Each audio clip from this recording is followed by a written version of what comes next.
Di awal film, kita langsung dipersembahkan dengan adegan yang sangat memukau. Terlihat Wusol hendak menusukkan ballpoint ke mata seseorang. Bukan tanpa alasan, dan meskipun dia masih muda, tapi mempunyai keberanian yang luar biasa. Karena perbuatannya termasuk kriminal, dia dimasukkan ke dalam penjara. Namun, justru dari sinilah pengalaman hidupnya dimulai. Dia menjalin persahabatan dengan beberapa orang yang kelak akan sangat setia kawan dan saling menguatkan. Selain itu, di dalam penjara, dia juga berlatih keras untuk memperdalam ilmu bela diri dengan bantuan salah satu temannya. Bahkan, dia berhasil mengalahkan salah satu anggota gangster terkuat, yaitu Bae-seok. Setelah keluar dari penjara, kehidupan yang dia jalani tidaklah mudah. Karena sebagai mantan narapidana, masyarakat masih memandang remeh dan seakan memandangnya sebagai sampah masyarakat. Beruntung dia masih mempunyai 3 teman yang saling menguatkan. Setiap hari dia selalu berlatih untuk meningkatkan kekuatannya. Dia selalu berlari, dan terus berlari. Bahkan dia menyamai kecepatan bis sekolah saat melaju. Sung-yeon, salah satu temannya semasa di penjara, membuka usaha warung truk. Meskipun kadang berhadapan dengan orang-orang yang menyebalkan, namun dia tetap bersabar dan masih bisa menjaga emosi.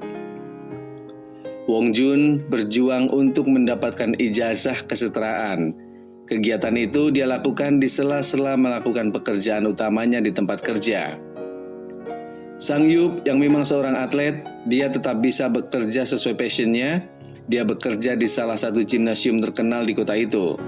Namun bukan sebagai atlet ataupun instruktur, tapi sebagai tenaga kebersihan, dan berkat dia jugalah Wusol bisa bertahan melanjutkan hidup. Dia bisa bekerja paruh waktu di gimnasium tersebut, dan selain itu, dia juga mendapatkan tempat tinggal sementara, dan yang paling membahagiakan, di waktu selesai bekerja, dia bisa berlatih lagi untuk mengejar cita-citanya menjadi atlet profesional. Di perjalanan ke tempat kerja, Wusol tetap berlatih tak peduli dengan pandangan orang terhadapnya. Meskipun Wusol telah bebas dari penjara, namun dia tetap rutin mengunjungi Do-hyun, seseorang yang dulu mengajarinya ilmu bela diri selama di lapas. Wusol bercerita soal kehidupan teman-teman lainnya setelah keluar dari penjara. Dia juga bercerita kalau sekarang dia bekerja paruh waktu di gimnasium. Mendengar cerita itu, Do-hyun sangat senang, namun dia juga mengingatkan kepada Wusol agar tetap waspada. Apalagi beberapa waktu lalu Wusol berhasil mengalahkan Bae-seok, seorang gangster ternama. Dengan itu secara otomatis akan banyak orang yang datang untuk menghasutnya dan menyeretnya ke lembah hitam. Dia berpesan agar jangan mengutamakan emosi saat bertindak, karena hal itulah yang menyebabkan Do-hyun masuk ke dalam penjara. 그런 순간에 감정 앞세워서 움직이지 마. Di perjalanan menuju tempat kerjanya, Wusol menyempatkan melihat pertandingan MMA melalui ponselnya. Hal itu dia lakukan untuk menambah pengetahuan tentang ilmu bela diri tersebut. Sesampainya di tempat kerja, dia langsung menyiapkan peralatan bagi para atlet yang sedang berlatih. Sementara itu, di atas ring terlihat Songgot, atlet andalan di gym tersebut sedang berlatih. Dia selalu menganggap lawan berlatihnya sebagai samsak hidup. Pacarnya mengabadikan momen itu melalui ponselnya. Setelah lawan berlatihnya kewalahan, dia meminta manajernya mencarikan lawan lagi. Namun, dia berkata bahwa tidak ada lagi yang mau menjadi lawan berlatihnya karena Songgot selalu terlihat ingin membunuh lawan berlatihnya. Dia sempat kesal dengan manajer tersebut karena tidak bisa lagi mencarikan lawan berlatih. Karena melihat Wusol, manajer Songgot berinisiatif menjadikan Wusol sebagai lawan berlatih Songgot. Dia pun dipanggil agar naik ke atas ring. Terlihat Songgot sangat meremehkan Wusol. Begitu masuk ke atas ring, Songgot mencoba menendangnya, namun Wusol berhasil menghindarinya. Hal itu mengundang decak kagum atlet-atlet yang sedang berlatih di situ. Manajer Songgot melemparkan pelindung kepala dan sarung tinju agar dipakai Wusol. Namun dia justru menendang keluar pelindung kepala tersebut. Songgot pun terlihat semakin kesal. Dia lalu langsung memukuli Wusol, namun Wusol mampu menahannya. Dan sambil memukuli Wusol, Songgot terus mengejeknya. Dia pun mencoba melancarkan tendangan ke Wusul, namun berhasil ditangkisnya. Lantas dia mencoba kembali memukul Wusul. Dengan tatapan tajam yang terarah, Wusul memukul tangan Songgot, dan sejenak Songgot pun terdiam, lalu berteriak kesakitan merasakan lengannya patah terkena tinju dari Wusul. Lantas kepala pelatih datang lalu mewarahi Wusul karena dianggap sembarangan naik ke atas ring dan mencederai Songgot, padahal hari itu Songgot ada pertandingan penting. Sang Yu pun bertanya ke Wusul apa yang sebenarnya terjadi. Namun Wusul tidak menjawabnya. Dia hanya menatap sarung tinju yang dikenakannya, seakan tidak percaya dengan kekuatan yang dia punya sekarang. Di tempat lain, di sebuah gedung yang lama tak terpakai, yang sekarang dijadikan markas gangster, akan diadakan pertandingan MMA. Masing-masing pemasang taruhan datang dengan mobil-mobil berkelas dan menggunakan perangkat khusus yang telah disediakan. Di atas ring terlihat dua petarung sedang saling jual beli pukulan. Sementara para pemasang taruhan melihatnya sambil berjalan dari perangkat yang telah dia sediakan. Setelah sampai di ruangan utama, mereka pun mengambil tempat duduk untuk menyaksikan pertandingan terakhir malam itu, yaitu pertandingan antara Songgot dan Tanker Boy, masing-masing dengan rekor bermainnya. Dan hasil itu bisa dilihat di perangkat khusus yang telah disediakan. Seseorang melaporkan bahwa Songgot belum juga kelihatan kepada ketua organisasi tersebut. Namun karena Songgot lama tidak muncul, maka lawan Tanker Boy akan diganti. Belum diketahui siapa yang akan menjadi lawannya. Namun taruhan di pertandingan itu dilipat gandakan menjadi 10 kali lipat. Tanker nampak cemas menunggu hasil siapa yang akan menjadi lawannya. Akhirnya teka-teki pun terjawab, Yun Woo Yun yang akan melawan Tanker Boy. Dia pun semakin gelisah. Apalagi dengan pertaruhan, jika dia bisa bertahan dalam waktu 30 detik, maka dia akan dianggap menang. Hal tersebut justru menambah Tanker Boy semakin cemas. Akhirnya para petaruh telah menentukan jumlah taruhannya, dan lawan Tanker Boy, Woo Yun keluar menuju ring. Saat sampai di atas ring, dia memeluk Tanker Boy dan mengatakan jika dia bisa sekali saja memukul Woo Yun, maka hutangnya akan dianggap lunas. Pertandingan pun dimulai dengan sebelumnya menutup peluang taruhan. Tanker Boy mencoba memukul Woo Yun, namun justru dia yang terkena pukulan tepat di perutnya. Dia mencoba memukulnya lagi, namun Woo Yun berhasil menghindar. Lantas Woo Yun pun melancarkan tendangan. Belum cukup dengan satu tendangan, Woo Yun berhasil meng-uppercut Tanker Boy. Dia pun lantas terkapar. Keganasan Woo Yun tidak sampai di situ. Merasa masih ada waktu, dia pun mematahkan kaki Tanker Boy yang lantas berteriak kesakitan. Dari wajahnya terlihat sangat menikmati hal itu. Setelah pertandingan tersebut, Woo Yun bertemu Songgot. Lebih tepatnya menyuruh anak buahnya untuk membawa Songgot ke kapal pribadinya. Songgot tampak babak belur dan terlihat sangat ketakutan. Dia tidak sendirian karena pacar dan manajernya pun ikut dibawa ke kapal itu. Woo Yun bertanya siapa yang membuat pergelangan tangannya cedera. Betapa kagetnya Woo Yun setelah tahu yang mencederai Songgot adalah seorang tukang bersih-bersih di gimnasium. Woo Yun terlihat sangat kecewa, lantas dia menyuruh Songgot untuk memilih salah satu di antara manajernya atau pacarnya yang bisa dipercaya untuk menyelamatkan nyawanya. Lantas Songgot menunjuk manajernya tersebut. Woo Yun berkata, jika dia bisa menahan untuk tidak berteriak dalam waktu 10 detik, maka semua akan selamat. Tanpa aba-aba, tangannya dimasukkan ke sebuah panci yang berisi sup mendidih. Dia pun lantas berteriak kesakitan. Itu artinya usahanya menyelamatkan nyawa Songgot pun gagal. Lantas ketiganya pun dibawa untuk dieksekusi. Salah satu anak buah Woo Yun memberikan data terkait Wusul, memberikan beberapa catatan termasuk catatan kriminalnya. Dia juga melihat ketika Wusul memberikan pukulan ke tangan Songgot yang membuatnya cedera. Dia pun berencana untuk menemui Wusul dan mengajaknya bertarung. Di tempat lain, Wusul berjalan sambil berbicara lewat telepon. Namun tak jauh darinya, dia melihat Won Jun sedang berbicara kepada seseorang. Dia melemparkan sejumlah uang ke Won Jun, padahal Won Jun hanya ingin meminta maaf atas apa yang pernah terjadi. Dia teringat ketika membuat kesalahan terhadap orang tersebut. Setelah dia memunguti uang yang tercecer tadi, dia mencatat pada bukunya bahwa orang tersebut tidak mau memaafkannya. Tiba-tiba Wosul memanggilnya yang membuat dia terkejut. Lantas dia mengajaknya untuk pergi ke tempat Song Yun. Sambil berjalan, mereka saling bercerita tentang apa yang akan mereka lakukan ke depannya. Tiba-tiba, Won Jun mengucapkan terima kasih kepada Wosul tanpa memberitahu alasannya. 고맙다 우솔아. Di warung truknya, Song Yun sedang melayani para pelanggannya. Tiba-tiba, dia melihat Won Jun sedang mengambil beberapa makanan, lantas dengan bercanda, Song Yun memukulinya dan mengingatkan tentang hutangnya dulu.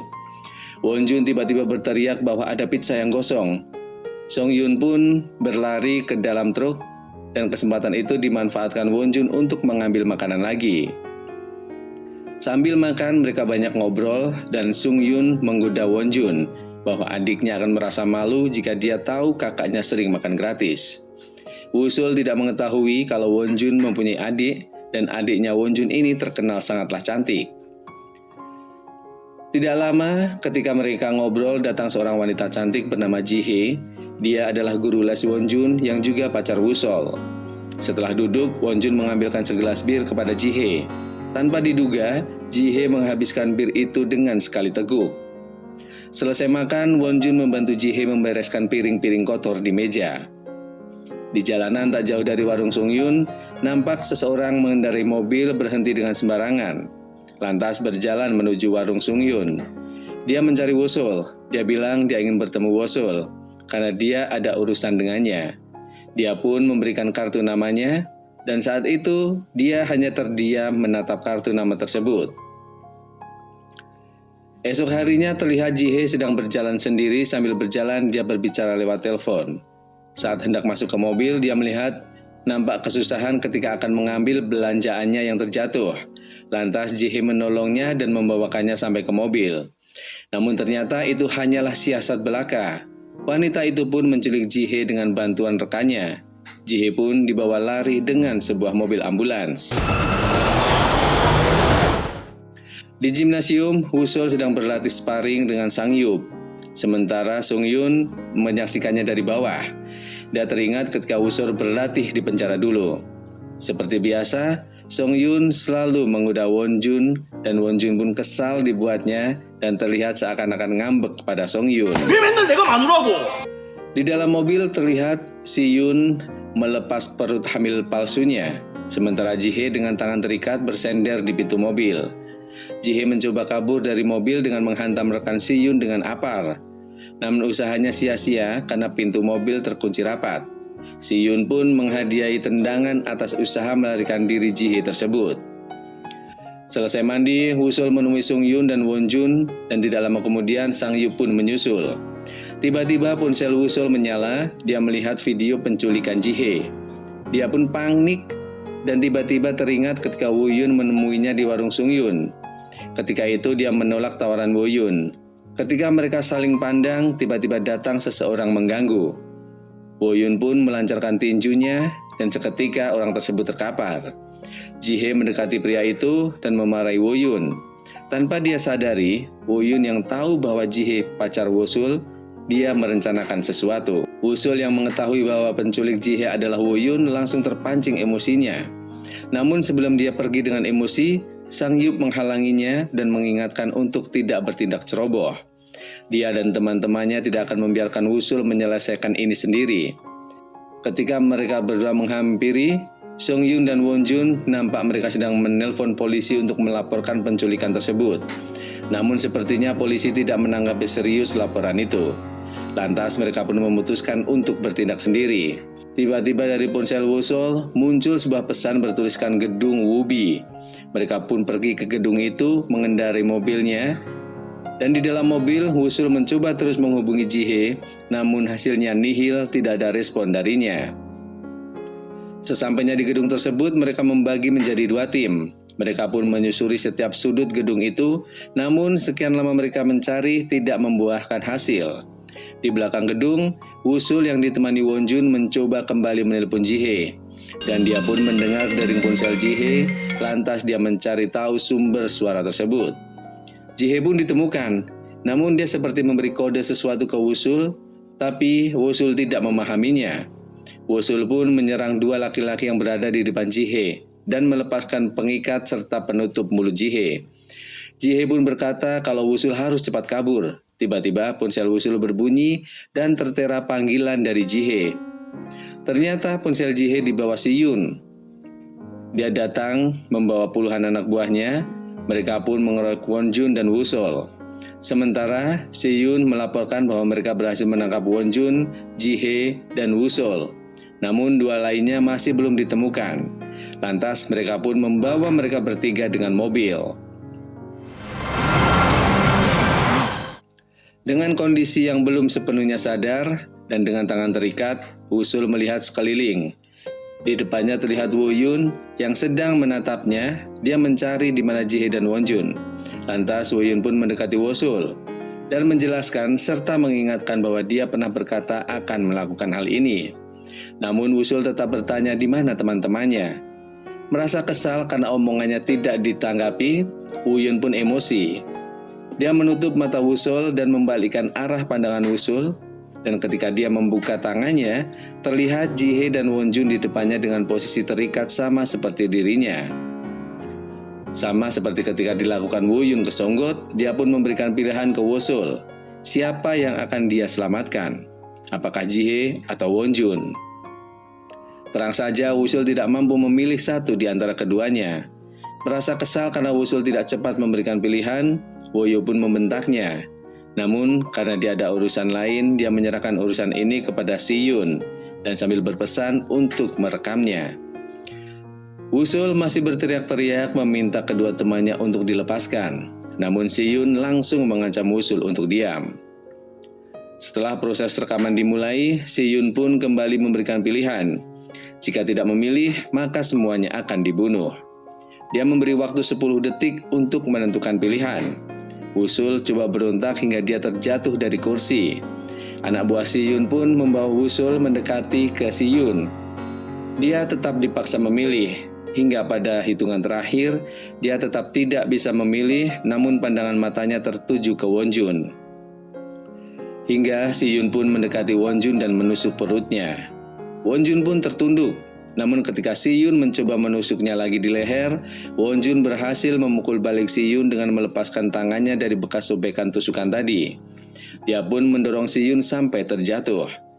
Anak buahnya yang coba menyerang Won Jun langsung dipukul sampai terjatuh. Won Jun pun kembali menyerang anak buah Si Yun yang lain, dan ketika dia berbalik badan, Si Yun mencoba menusuknya kembali, namun berhasil ditahan dengan tangannya. Lantas Si Yun dihempaskan ke lantai hingga tak sadarkan diri. Won Jun pun melepaskan ikatan Jihe dan Wusul. Begitu tersadar, Si Yun memerintahkan semua anak buahnya untuk mencari dan menangkap mereka bertiga. Dengan cepat, seluruh anak buahnya bergerak, mereka pun berpapasan di anak tangga, hingga adu pukul dan adu serang pun terjadi. Ketika Won Jun dan Wusul terdesak, Jihe muncul memukul anak buah Si Yun dengan apar. Namun Jihe juga terkena pukulan balasan. Melihat itu, Wusul sangat marah dan mengunci orang tersebut hingga pingsan. Setelahnya dia menghampiri Jihe dan mengajaknya untuk melarikan diri. Namun langkah mereka terhenti karena banyaknya anak buah Si Yun yang mengejar. Won Jun menyuruh Jihe dan Wusul untuk berlari. Sementara dia akan mengulur waktu dengan melawan mereka. Ketika sampai di basement, mereka dihadang puluhan orang. Mereka semakin terdesak. Beruntung, Song Yun dan Sang Yup muncul membantu mereka. Sang Yup mencoba melumpuhkan mereka satu persatu. Begitu juga Song Yun. Mereka berhasil menghajar dan membuat semua anak buah Si Yun terkapar. Lantas mereka kembali mencari Won Jun. Terlihat Won Jun terluka parah setelah melawan puluhan orang tadi. Mereka pun membawa Won Jun ke mobil untuk menyelamatkan nyawanya. Namun usaha itu tidaklah mudah. Puluhan orang kembali mengejarnya. Beruntung Song Yun dengan cepat menginjak gas hingga mereka pun berhasil kabur. Si Yun tampak kesal melihat kejadian itu.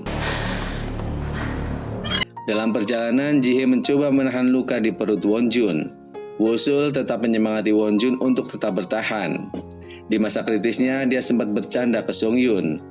Dia juga menyerahkan buku catatan orang-orang yang akan dimintai maaf olehnya. Buku itu pun terjatuh ke paha Wosul bersamaan dengan nyawanya yang melayang. Wosul nampak sangat bersedih dengan kematian Wonjun. Begitu juga Sohyun dan Sangyup yang berada di kursi depan. Wosul meratapi kesedihannya dengan membiarkan tubuhnya tersiram air dari shower. Dia mengingat kembali kenangannya saat di perjalanan menuju warung Songyun. Wonjun berkata dia akan meminta maaf ke semua orang yang ada di dalam daftar permintaan maafnya. Namun, dia tidak bisa mengingat semua wajah orang-orang yang telah disakitinya. Wosul pun tetap memberikan semangat ke Wonjun agar tidak mudah putus asa. Dia pun berjanji akan tetap melanjutkan rencananya dengan meminta maaf ke orang-orang yang ada di dalam daftar bukunya. Wosul membuka lokernya melihat foto-foto lama mereka dan mengambil buku catatan Wonjun. Lalu dia berjalan menuju tempat penghormatan terakhir untuk Wonjun. Di depan gedung, Sangyup, Sangyun, dan Jihae telah menunggu. Namun tanpa berkata-kata, Wosul hanya berdiri sebentar lantas masuk menuju altar penghormatan terakhir Wonjun. Di sana terlihat ibu Wonjun yang tampak tertunduk sangat bersedih. Di tengah kesedihannya, tiba-tiba muncul adik Wonjun yang bernama Yeonjin memukul wajah Wosul. Dia sangat marah dengan kematian kakaknya. Dia meminta pertanggungjawaban Wosul. Sangyup dan Sangyun mencoba melerai, namun mereka berdua justru tidak luput dari amukan Yeonjin. Sangyup mencoba menenangkannya kembali. Wosul hanya bisa berlutut dan meminta maaf. Lantas Songyun membawa pergi Wosul agar Yeonjin tidak terus terbawa emosi. Di depan foto kakaknya, Yeonjin hanya bisa terdiam, namun ibunya menasehati Yeonjin agar tidak terbawa emosi. Di luar, di tengah guyuran hujan, Wosul masih menyalahkan dirinya atas kematian Wonjun. Dia terus merengek menyalahkan dirinya. Songyun yang awalnya diam, dia menghampiri Wosul mencoba menyadarkannya bahwa kematian Wonjun pun bukan karena kesalahannya. Dia mengingatkan masa-masa mereka memberi semangat ke Wonjun. Tak jauh dari sana, Yeonjin memperhatikan mereka. Di dalam altar, Jihae sedang menerima telepon dari ibunya. Tiba-tiba dari belakang seorang pria menyinggolnya. Merasa curiga, dia pun mengikuti pria tersebut. Di ruangan lain di gedung ini, dia melihat bersama seorang polisi. Dia menyerahkan ponsel ke polisi tersebut. Di seberang sana, dia memerintahkan agar polisi tidak mencatat kejadian ini sebagai pembunuhan, namun merekayasa bahwa ini murni kecelakaan. Di depan ibu Wonjun, polisi tersebut berpura-pura akan menyelidiki kasus ini. Jihae pun menceritakan ini semua ke Sangyup dan Songyun. Songyun pun sangat kesal sampai merusak karangan bunga dari polisi. Dia ingin menyelesaikan ini semua meski tanpa bantuan polisi. Sangyup pun menenangkannya. Dia berkata bahwa dia juga tidak terima atas semua ini dan akan menghancurkan Woyun beserta anak buahnya. Dari dalam ruangan muncul Yeonjin memperhatikan mereka. Wosul kembali membuka buku catatan Wonjun. Dia lantas teringat masa-masa indah kebersamaan mereka. Dia pun menyadari bahwa dia harus tetap kuat sampai akhir. Dia pun membuat rencana untuk menjebloskan Woyun ke penjara. Wosul ingat bahwa peristiwa ketika dia disuruh memilih ada rekaman videonya. Dia pun bertekad mencari rekaman itu sebagai alat bukti menjebloskan Woyun ke penjara. Ketika mereka berempat membuat rencana, Yeonjin datang dan meminta untuk bergabung. Namun mereka memberikan tes dulu sebelum Yeonjin diizinkan bergabung. Ternyata Yeonjin memang jago berkelahi. Mereka bertiga pun tumbang dibuatnya. Rencana pun dimulai. Yeonjin berpura-pura menjadi mbak tukang paket agar bisa masuk ke markas mereka. Dengan membawa kardus paket, dia berjalan memasuki markas Woyun. Meskipun orang-orang di sekitarnya memanggilnya, dia tetap berjalan tanpa menghiraukannya. Paket tersebut tertuliskan untuk Woyun dan harus diserahkan ke ruang siaran. Hal itu dilakukan agar mereka bisa mengetahui lokasi ruang siaran di mana rekaman video bukti kejahatan Woyun tersimpan. Di dalam paket tersebut dipasangi kamera sebagai tanda penunjuk jalan. Rencana mereka berhasil, paket tersebut berjalan menuju ruang siaran.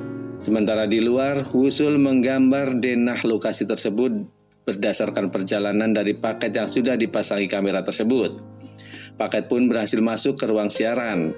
Sang operator yang penasaran dengan paket itu mencoba mengeceknya dan mencoba membukanya. Di luar gedung, Wusul dan Sang Yup serta Sung Yung yang merasa mereka telah mengetahui lokasi ruang siarannya, lantas tancap gas memasuki gedung tersebut menggunakan mobil kebanggaan mereka. Sebelum meninggalkan mobil, mereka telah memasang sebuah jebakan maut. Ketika mobil tersebut berhasil memasuki gedung dan terparkir di basement, anak buah Woyun diperintahkan untuk mengecek mobil yang mencurigakan tersebut.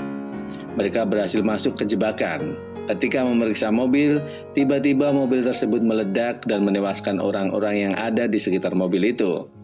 Alarm kebakaran dan pemadam kebakaran otomatis pun menyala. Sebagian penjaga yang masih berada di dalam diperintahkan untuk memeriksa kembali apa yang terjadi. Sementara itu, Wusul dan teman-temannya berjalan dengan santai menghampiri para penjaga yang sedang kebingungan dengan apa yang terjadi. Merasa tertantang, mereka pun saling serang. Setelah semuanya hampir terkapar, Wusul bergerak mencari keberadaan ruang siaran. Di tengah perjalanan, dia bertemu salah satu penjaga, dan tanpa kesulitan dia pun berhasil melumpuhkannya hanya dengan sekali tendang. Sementara itu di luar, Yeonjin menghadapi dua orang yang turun dari lift. Dia pun menghajar dua pria itu. Tanpa banyak hambatan, dia berhasil mengalahkan dua orang sekaligus. Wusul yang berhasil masuk ke ruang siaran berusaha mencari file video bukti kejahatan Woyun. Dengan sedikit paksaan ke tukang operator, dia berhasil masuk ke sistem, namun file yang dia cari ternyata sudah dipindahkan oleh Woyun. Woyun pun tersenyum melihat semua ini melalui kamera pengawasnya. Lantas menyuruh Si Yun dan rekannya untuk menghadapi Wusul dan teman-temannya. Suyung yang terdesak terkena kuncian beruntung diselamatkan Wusul. Suyung bertanya kepada Wusul apakah dia berhasil menemukan video itu.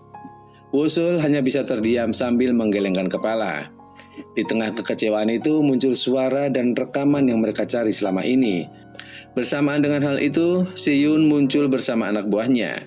Ketika mereka bersiap-siap untuk menghadapi serangan itu, tiba-tiba Woyun berkata lewat pengeras suara, dia menantang Wusul.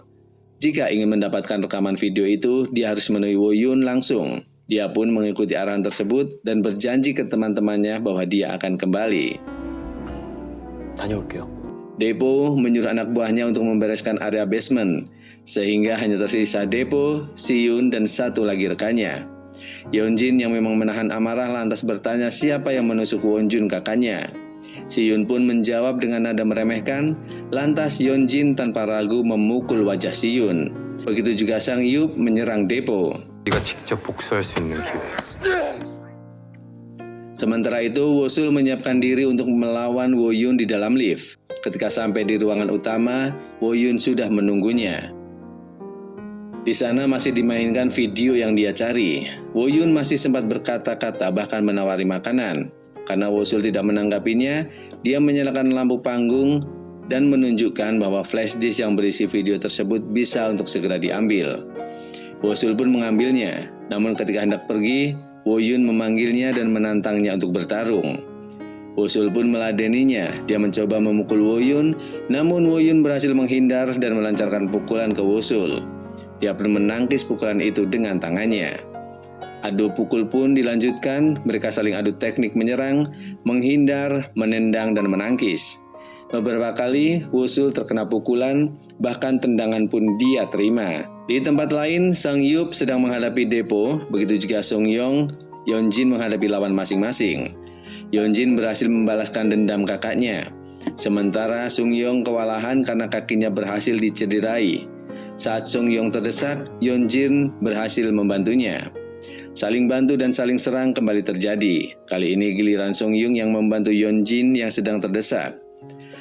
Sung Yong mengunci lawannya, sedangkan Yeonjin memukuli wajahnya hingga dia pun terkapar tak berdaya. Sementara Sang Yup yang menghadapi Depo berhasil mengalahkannya. Di ruang utama, Wusul yang terkapar semakin marah dan emosi ketika Woyun memutar lagi videonya. Dia dipaksa melihatnya lagi, sementara Woyun menguncinya dari belakang. Sejenak dia hilang kesadaran. Dalam situasi itu, dia terbayang wajah Wonjun. Semangatnya pun kembali bangkit dan berhasil melepaskan kuncian Woyun. Dia pun kembali melawan Woyun. Kali ini dia berhasil melancarkan pukulannya tepat ke wajah Woyun. Woyun pun memujinya namun cenderung meremehkannya. Pertarungan pun kembali dilanjutkan hingga akhirnya Wosul bisa mengunci kaki Woyun seperti Woyun mengunci tanker. Bedanya Wosul tidak mematahkan kaki Woyun, dia justru melepaskannya dan menginjak remote yang ada di bawah. Dia mempunyai rencana lain. Dia kembali menyerang Woyun. Dia pun berhasil menghajar wajah Woyun. Lalu keduanya kembali bangkit setelah sama-sama terjatuh. Kali ini dengan tempo yang agak lambat, mereka saling bertukar pukulan hingga mereka saling adu kuncian. Wosul berhasil mengunci leher Woyun dengan kakinya, membantingnya dan meremukkan tangannya. Namun semua ini belumlah berakhir karena Woyun masih bisa bangkit dan mencoba menyerang Wosul. Naas, dia malah justru hampir jatuh ke bawah menembus jendela. Namun Wosul justru memeganginya dan menyelamatkan Woyun agar tidak terjatuh. Dia pun berhasil menarik Woyun ke atas, dan saat Woyun bangkit dan akan pergi, Woyun memegang kakinya dan berkata dia akan menyesal karena telah menyelamatkan Woyun. Dia menjawab bahwa dia berbeda dengan Woyun. Lantas Wosul pun meninggalkan Woyun sendirian di ruangan itu. Esok harinya, Woyun ditangkap pihak kepolisian. Kejahatannya pun terbongkar atas beberapa kasus termasuk pembunuhan Songgot. Wosul menepati janjinya untuk minta maaf ke orang-orang yang ada di dalam daftar bukunya. Meskipun tidak semuanya mau memaafkannya. Lantas Wosul menemui Doyun mengabarkan kematian Wonjun dan memberitahunya bahwa dia akan menjadi petarung profesional. Dia berjanji dia tidak akan bertarung untuk hidup, tapi bertarung untuk bertahan hidup. 살아있기 위해 싸우기로 했으니까